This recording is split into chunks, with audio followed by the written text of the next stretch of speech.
Guys, so welcome to the first episode of Rogues and Poetry.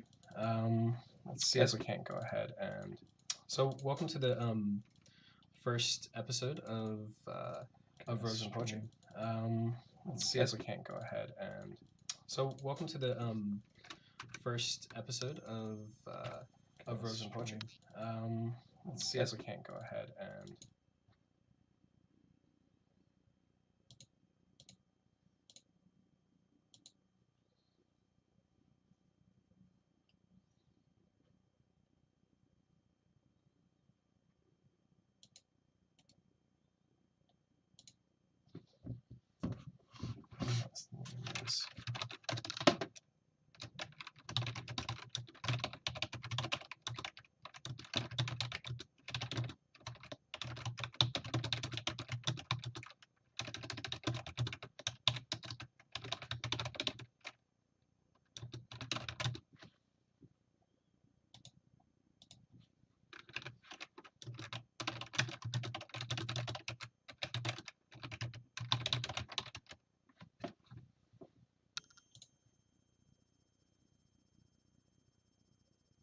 Cool. So, um, what we're going to do is today we're going to talk about let's go ahead and say welcome again to the first episode of Rogues and Poetry. Tonight we're going to discuss the poet by the name of Charles Bukowski, and I see him as the man who represents the worst in humanity from a point of poetic misanthropy. So a little about Charles Bukowski's poetry. So it's often dark and depicts the kind of worst parts of humanity, and from the perspective of pretty much a man tortured by life, by himself, and by humanity. And in a way, he's kind of our 20th century ultimate poetic nihilist. There's a lot of deep sadness that comes into his poetry, and it comes when you're reading his poetry, and it's probably what makes his poetry so accessible. The way that he constantly exposes himself through his life's tortures, or he uses his life around him as the props to help him cope. He's pretty much seen as a misogynist throughout the kind of poetic world as well. He's always been seen to objectify women and doesn't lightly suffer what he deems stupidity and commonness.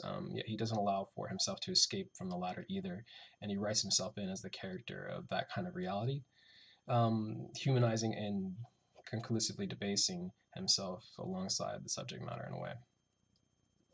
So what we're going to do is we're going to read a few poems by Charles Bukowski. It's like a selection of poetry that kind of encompasses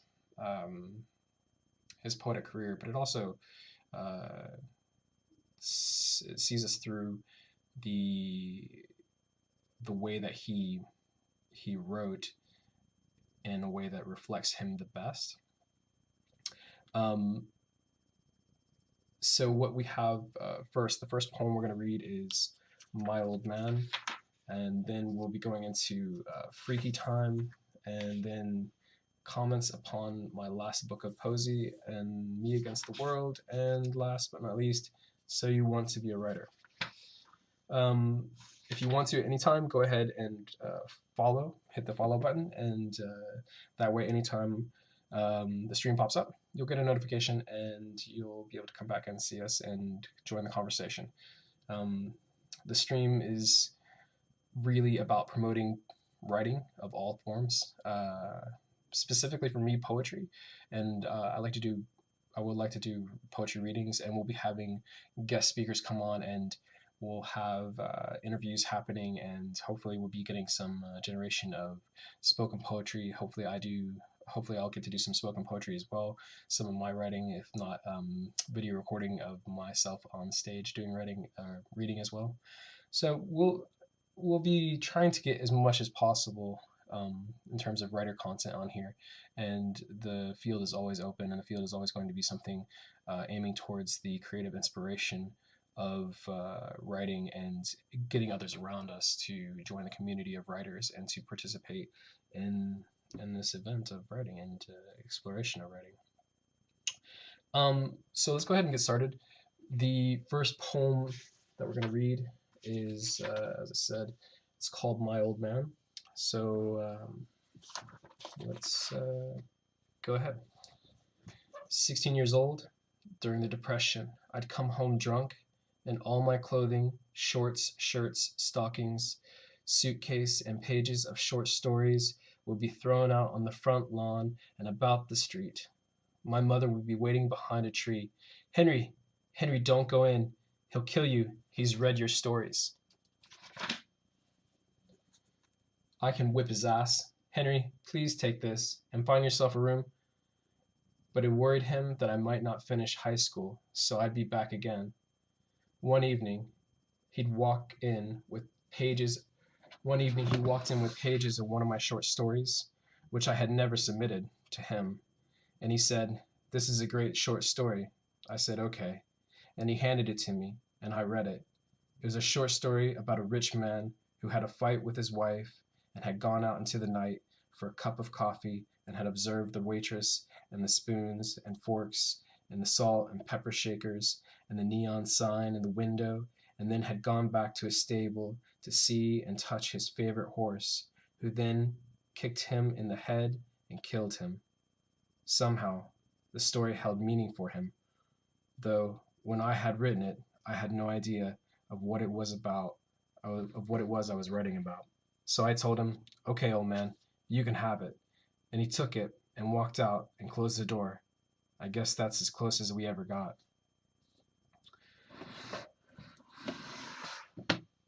So, for anyone that's ever read uh, Bukowski's writing or a lot of his writing, one thing that you can walk away with is the kind of undeniable rough relationship that he had with his family, and in particular his father. Um, his father was abusive and drunkard. He was a drunkard, and he was constantly belittling of Charles's life and his career and ambitions. Um, that's not to say that Charles didn't succeed, because he did as a writer. He did a lot for the poetic world in the way of showing the darker side of humanity and showing what it was capable of, and allowing a bit of humility to shine through on the darker sides of what it is that we experience in kind of modern um, first world life. It's quite dark and it's a bit bleak, and I've read a lot of Charles Bukowski's works, and a lot of it has to deal with this kind of abuse that he is constantly going through, and his poems come across as abusive, and he's abusive to himself, he's abusive to women, he's abusive to other people, and he pretty much has a hate for the world, and there's a lot to be pitied about that. And you kind of often sometimes wonder if he's trying to teach a lesson about life in that respect, and to see the downtrodden, and to look at the downtrodden and see what can be missed just by overlooking people.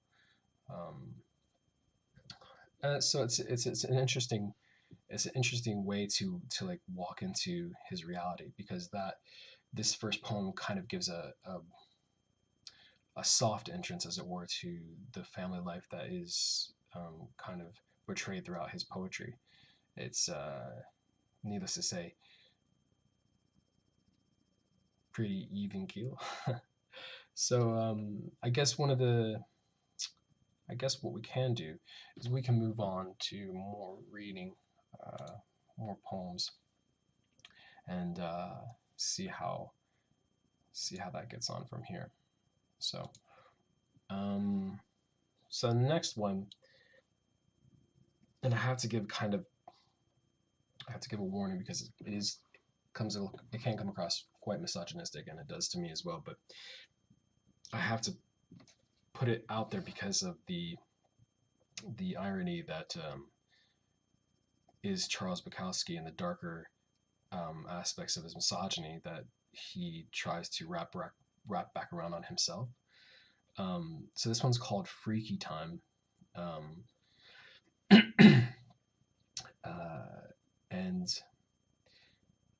it is, yeah. Well, let's have a look at it and let's read it and see how it goes over and see what everybody thinks. So this is Freaky Time by Charles Bukowski. The lady down at the end of the bar keeps looking at me. I put my head down. I look away. I light a cigarette.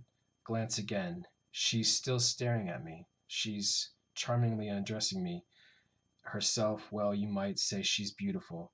Her eyes meld with mine. I am elated and nervous. Then she gets up, goes to the ladies' room. Such a behind, such grace. What a gazelle. I glance at my face in the bar mirror. Look away. She's back. Then the barkeep comes down. A drink from the lady at the end of the bar. I nod thanks to her. Lift my drink. Smile. Have a hit. She is looking again. What a strange, pleasurable experience. I look forward. Examine the back of my hands. Not bad as far as hands go. Then, at once, it occurs to me. She has mistaken me for somebody else. I leave my stool and slowly walk to the exit and out into the night. I walk for half a block down the boulevard, feel the need for a smoke, slip the pack of cigarettes out of my coat pocket, look curiously at the brand name. I did not purchase these. Death, it says. I curse, hurl the pack into the street, move toward the next bar, knew it all along. She was a whore. So, as you can see there, that is, I mean, that's pretty stylistic of Bukowski in the way of putting himself above women and objectifying women, even giving them the kind of image of death. And in a way, it's kind of, we're not able to beat around the bush. It's just this kind of poetry is kind of stable to Bukowski. I mean, you have the bars, you have the booze, you have the cigarette, you have the debauchery. It displays it's the worst attributes of him because of the outright misogyny. And we're also introduced to the prospect of romance, and then that's curbed towards the disgust in the poet himself, as he as he says, I glance at my face in the bar mirror and look away. And then I look forward, examine the backs of my hands. Not bad hands as far as hands go. And then at once it occurs to me she has mistaken me for somebody else. The lines in their own right speak of somebody who has no confidence in themselves, who has this sort of weakness where they have to pin their fears on somebody else. And the irony or the twist is that we get is his putting down of women is kind of like a sour reminder that he is trapping himself in his own critiques as well, placing placing death as the whore, and then all at once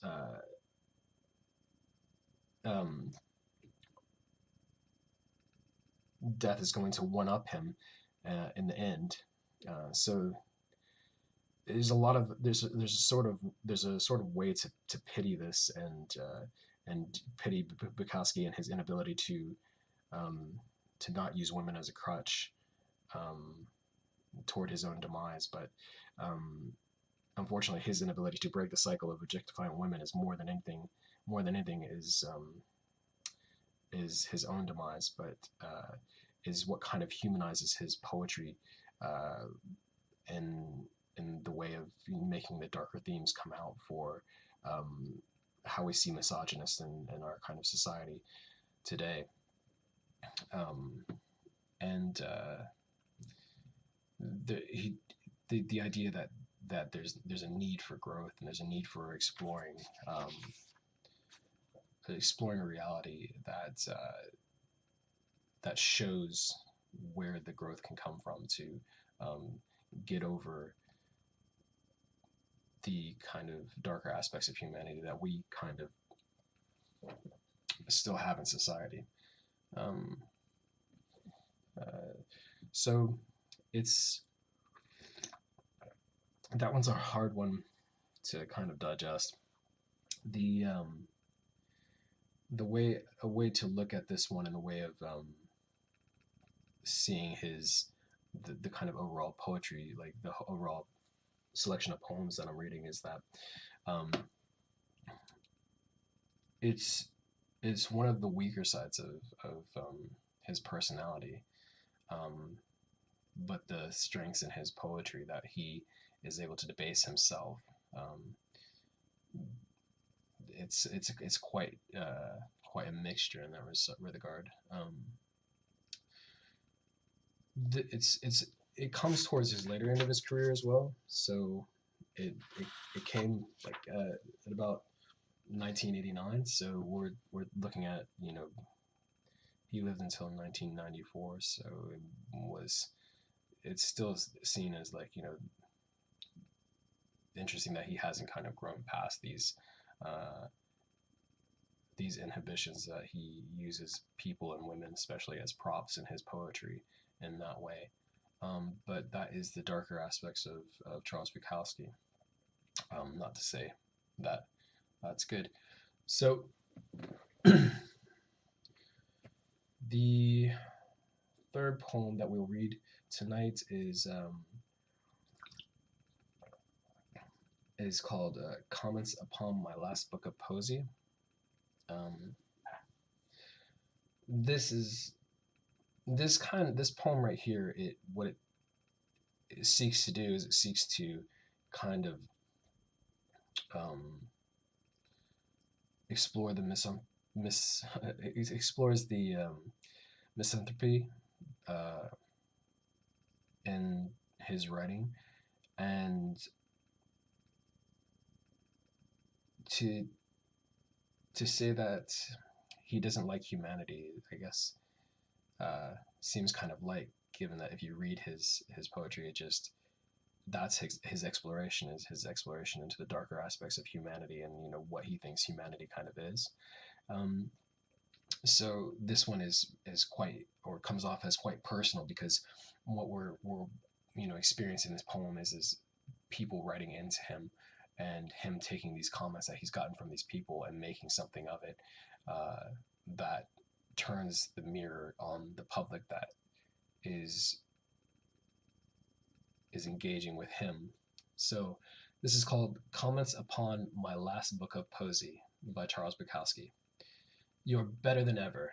You've sold out. You suck. Your mother hates you. You're rich. You're the best writer in the English language. Can I come see you? I write just like you do, only better. Why do you drive a BMW? Why don't you give more readings? Can you still get it up? Do you know Allen Ginsberg? What do you think of Henry Miller? Will you write a foreword to my next book? I enclose a photograph of Celine. I enclose my grandfather's pocket watch. The enclosed jacket was knitted by my wife in Bavarian style. Have you been drunk with Mickey Rourke? I'm a young girl, 19 years old, and I will come and clean your house. You are a stinking bastard to tell people that Shakespeare is not readable. What do you think of Norman Mailer? Why do you put down Hemingway? Why do you steal from Hemingway? Why do you knock Tolstoy? Why I'm doing hard time. When I'm getting out, I'm coming to see you. I think you suck ass. You've saved my goddamn life. Why do you hate women? I love you. I read your poems at parties. Did all those things really happen to you? Why do you drink? I saw you at the racetrack, but I didn't bother you. I'd like to renew our relationship. Do you really stay up all night? I can outdrink you. You stole it from Sherwood Anderson. Did you ever meet Ezra? I am alone, and I think of you every night. Who the hell do you think you are fooling? Who the hell do you think you're fooling? My tits aren't much, but I've got great legs. Fuck you, man. My wife hates you. Will you please read the enclosed poems and comment? I'm going to publish all those letters you wrote me. You jack off motherfucker. You're not fooling anybody. So it's a really interesting poem to just be able to reach out and pull these comments from people that have been uh, part of his life from the outside and writing him and then piecing that together. Uh, he's what he's done is he's created a collection of excerpts that kind of, or for lack of better terms, like for fan mail, and organize them and to display like the kind of ups and downs of humanity, and ultimately for Charles, kind of the downfall and failings.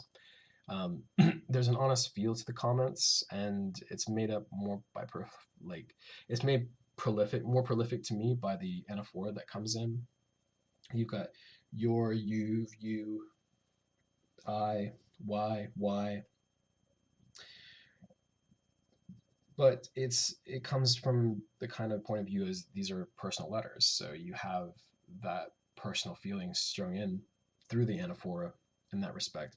People asking questions, people living in the the the first person and writing directly to him. So um, so while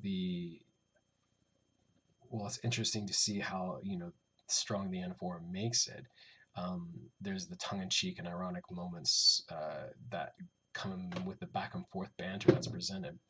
Um, there's also a great use of balancing in the writing, with the back and forth that we see, and it helps to get the kind of full impact of the poem. It's even implied from the first sentence and the last sentence of the poem. You've got "you're better than ever," and then it ends with "you jack off motherfucker, you're not fooling anybody," and that's one of the powers of his poetry, is to be able to balance it out as strongly as he does. He writes the story and he wraps it up and puts the twist on it, and but you feel an equal weight. It feels that you're not getting shortchanged and that all the loose ends get tied up in the end. So in the way of poetry, that goes really a long way. That's the kind of twist, is at the end, is by starting out so positive and then ending up so negatively. This poem right here doesn't have the kind of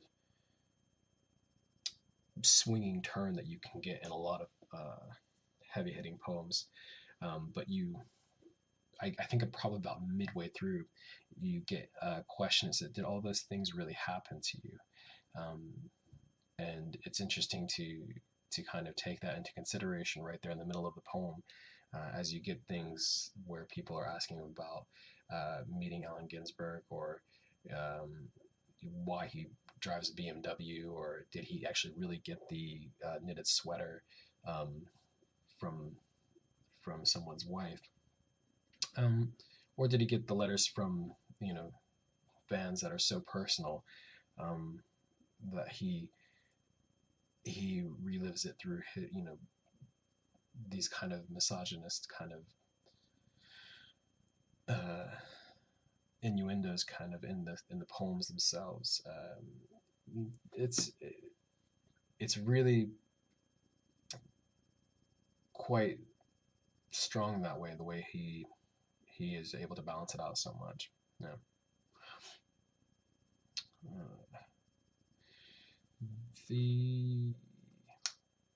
The next poem we're going to read is, and the next, and this is actually probably going to be the last because this is all I have. So, oh, no, it's not. No, this is second to last. This one here is called "Me Against the World." "Me Against the World" is a poem that discusses the kind of expressed trauma of Charles Bukowski. It's the from his childhood upward, onward, and it's the kind of systematic abuse that he exudes in many of his poems and throughout his poetic career, and this it shows here because this poem was written in 1989 as well.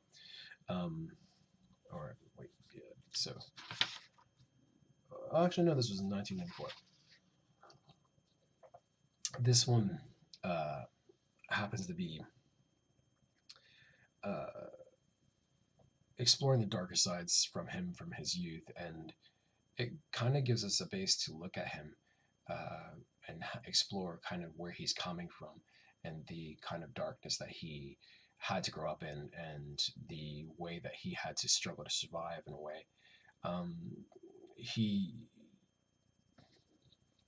for lack of better words, just decided to hate everyone and decided to hate the world and would pretty much be happy seeing the world burn. Um, and I guess what we're going to do is we're going to see that when I read the poem.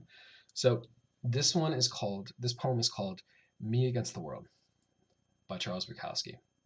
When I was a kid, one of the questions asked was, would you rather eat a bucket of shit or drink a bucket of piss? I thought that was easy. That's easy, I said. I'll take the piss. Maybe we'll make you do both, they told me. I was the new kid in the neighborhood. Oh, yeah? I said. Yeah, they said. There are 4 of them. Yeah, I said. You and whose army? We don't need no army, the biggest one said. I slammed my fist into his stomach. Then all 5 of us were down on the ground, fighting. They got in each other's way, but there were still too many of them. I broke free and started running. Sissy, sissy, they yelled. Going home to mama. I kept running. They were right. I ran all the way to my house, up the driveway and onto the porch and into the house, where my father was beating up my mother. She was screaming. Things were broken on the floor. I charged my father and started swinging. I reached up, but he was too tall. All I could hit were his legs. Then there was a flash of red, purple, and green, and I was on the floor. You little prick, my father said. You stay out of this. Don't you hit my boy, my mother screamed. But I felt good because my father was no longer hitting my mother. To make sure, I got up and charged him again, swinging. There was another flash of colors, and I was on the floor again. When I got up again, my father was sitting on the chair, and my mother was sitting in another chair, and they both just sat there, looking at me. I walked down the hall into my bedroom and sat on the bed. I listened to make sure there weren't any more sounds of beating and screaming out there. There weren't. Then I didn't know what to do. I wasn't any good outside. It wasn't any good inside. So I just sat there. Then I saw a spider making a web across a window. I found a match. I walked over, lit it, burned it, the spider to death, then felt better, much better. That's really dark. Not gonna lie. It's just one of those things where he really goes deep and really taps into the kind of nihilist attitude, and he really invites readers into the world of that kind of abuse that not many people get to experience in life, and especially from this perspective, especially from the poetic perspective. Um, the turn of events, using the fighting coming from childhood and then walking right into his house and experiencing the abuse again from his father onto his mother and then onto himself as he tries to combat his father. The turn of events is quite staggering. You don't really expect that to happen, but then when it does, it just shows us that why it's so staggering and where he pulled that kind of power from to be able to pull these poems together and put the twists in them the way he did. For me, like a lot of the strength in the poem comes from the dialogue.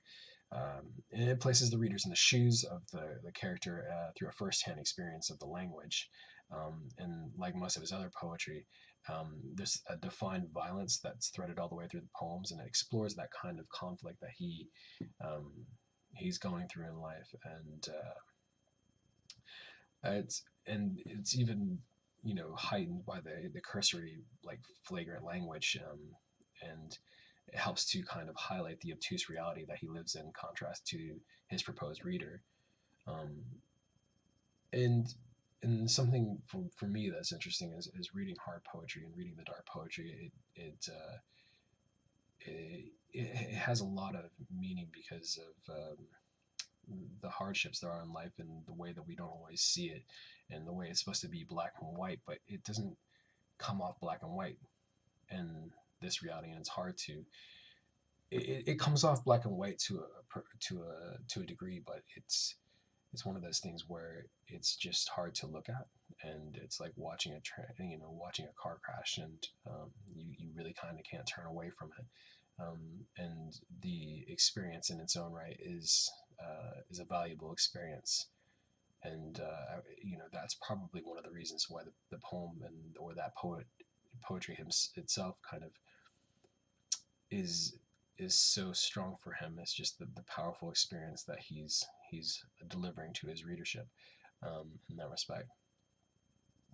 Um, but it's dark, and that's the way it goes, and that's what we're seeing from Charles Bukowski tonight. So,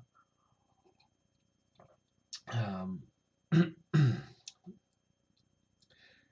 so I think there's one more poem left, and this one is kind of a good closer, and the way that it's called "So You Want to Be a Writer."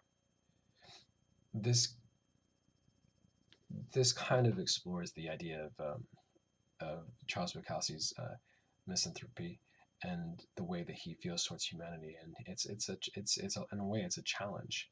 Um, in this poem, it's it's like there's two ways of looking at this poem, and it kind of can be seen in different lights depending on where you are in life.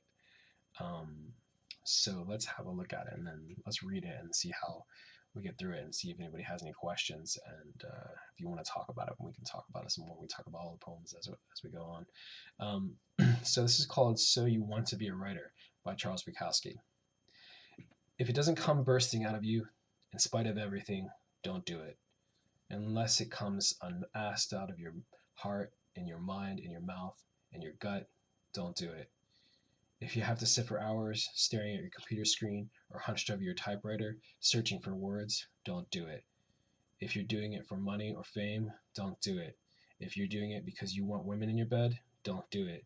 If you have to sit there and rewrite it again and again, don't do it. If it's hard work just thinking about doing it, don't do it. If you're trying to write it like somebody else, forget about it. If you have to wait for the roar to come out of you, then wait patiently. If it never does roar out of you, do something else. If you first have to read it to your wife or your girlfriend or your boyfriend or your parents or to anybody at all, you're not ready. Don't be like so many writers. Don't be like so many thousands of people who call themselves writers. Don't be dull and boring and pretentious. Don't be consumed with self-love. The libraries of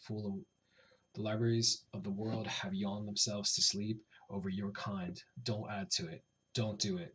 Unless it comes out of your soul like a rocket, unless being still would drive you to madness or suicide or murder, don't do it. Unless the sun inside you is burning your gut, don't do it. When it is truly time, and if you have been chosen, it will do it by itself, and it will keep doing it until you die or it dies in you. There is no other way, and there never was. It's a really good closing poem for Charles Bukowski. This is one of his last poems published, or one of the seemingly last poems published. But I feel like it's a calling out. It's calling out people in a way that Charles Bukowski acknowledged humanity. The kind of weak and capable and inconsequential. I think he takes on the point of view. I think in a way can take on the point of view of Bukowski's father. He stands over and portrays it sometimes as the abuser and the overbearing and overshadowing depiction of failure. And the contrast is that the challenge from the seat of the challenger, the kind of "I'll show you, buddy" mentality, the fighter who wants to do something even though they're not the best because they've got something to prove to themselves and life, and in a way, this kind of poem sings to that. And it's just one of those poems that has the ability to either encourage or kind of put down the reader. And if you're not ready, then there's the obvious answer to stand up and try and be ready as well. Um, uh, but it also says a lot to how much Charles Bukowski tried over his life. Uh, he just kept writing through all the adversity that he went through. Whether people liked it, whether people did like it or didn't like it, he didn't care. He just wrote because to him it was as it was the same thing as breathing, and for him it was his life experiences just unfolding out into the world. It was a way of therapeutic release and relief. So I mean, so you want to be a writer, just calls to those who can write, if or those that want to write. But it's also one of those things where it's an opportunity for people to see themselves and to make a challenge for themselves and to stand up and kind of do the thing they need to do to write what they need to write, and to keep trying until they get it right, until they keep getting where they want to be. It's not anything that ever ends. It just does, and you do it. And I think that's kind of what he's saying. And I guess we could do a recap on all the poems as well, just to see where we're going and see what we have done. So looking back at My Old Man Again, what we have is we talked about that, and this is just a soft entry into his family life, and the kind of jolted relationship between him and his family, and in a way, just the easiest way of kind of looking at his family in a kind of semi-abusive way, and probably the most support I think I've ever seen in the way of what he felt that his family gave him, and that's kind of sad actually, but so the combination of what he deems as normality, and then in Freaky Time what we have is this kind of depiction of how he sees death, and the way he explores death through the objectification of women, and how that comes back to slap him in the face with the irony that death is a woman and is taking his life and just getting the one up on him. The idea that he's debasing himself in a way as well, through the kind of dark conflict that he creates. Then the comments upon my last book of Posey introduces an element of Bukowski's life, which is Bukowski reaching outside of him. Of all the people he always comments on through his poetry, and through his writing, it's him giving those people a chance to make the comments back towards him, so that he's not always taking the shots, as it were. And what he gives is what he puts together as a balance of comments that work ultimately towards a kind of negative ending, and that seems quite normal for him, is just to have the kind of negative low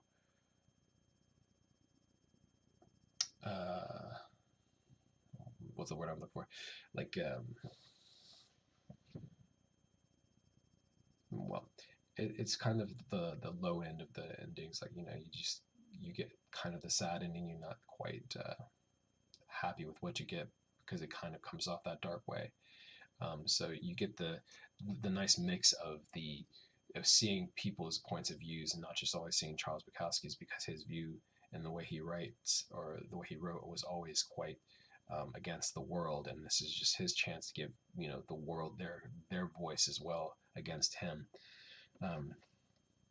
And then you have the Me Against the World poem, which is depicts him as a little kid, and the twist of having to fight bullies at school, and then coming home and having to fight more bullies at home, with his father beating up on his mother, and beating up on him. So you see finally a message of a message of adversity that he has to come through, and that kind of dark adversity that he comes through, and he never kind of ever outlives in his writing. And as much writing, as much as as many poems as you read of his, or as any books that you read of his, you still get that dark swing. You still get that adversity all the way through his whole poetic career, his whole writer's career. He never outlives it. He never outlives the debauchery. He never outlives the cigarettes and the drinking. And yeah, one of the poems that I didn't bring up here in terms of like self-abuse, I guess we could have covered some of the self-abuse um, that he is known for as well, which is his alcoholism, which is his drug usage, and his what seems to be his kind of self-inflicted poverty that he puts on himself, but in a way that's his craft, in a way that's what he wanted to live, so that he could find the suffering in himself and find the suffering in life and in humanity, to kind of put that mirror back on humanity, to show people that it's not nice. There's there's horrible parts of humanity, and using the platform of using the platform of the rich and prosperous, the kind of elitist kind of platform of poetry, and using that to kind of smack people in the face and say, you think you're all that, and this is really what life is like, and you just live on a golden platter. um, it's quite stinging. And to wrap it up with the kind of call to arms, the challenge of, so you want to be a writer. He's taking a stab at anybody he thinks is weak or common, or doesn't want to have or can't build up the wherewithal to come together and put themselves in a position where they can actually do the thing they want to do.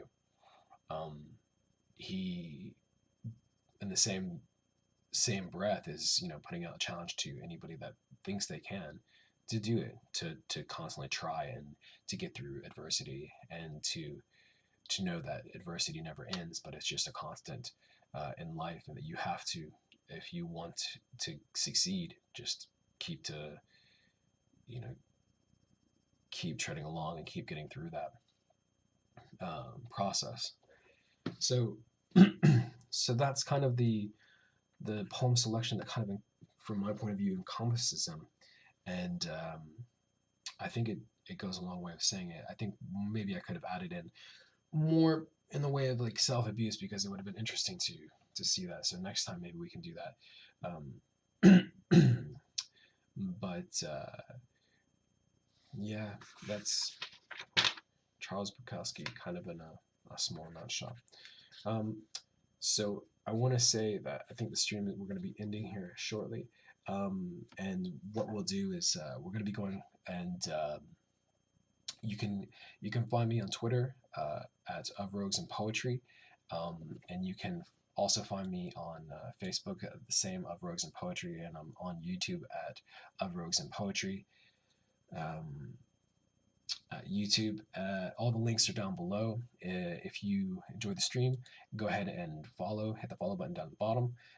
If you want to subscribe, go ahead and subscribe.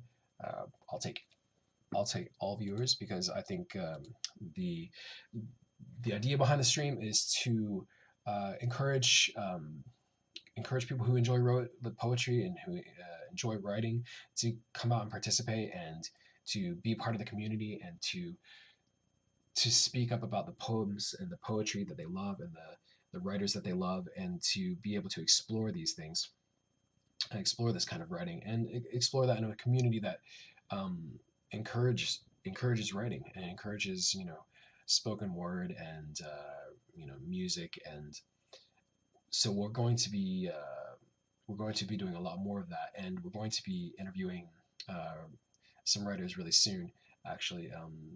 And the next stream is going to be on Tuesday night at 8:30. So if you want to, come on out, and we'll see you then. And I hope you have a good night. Night.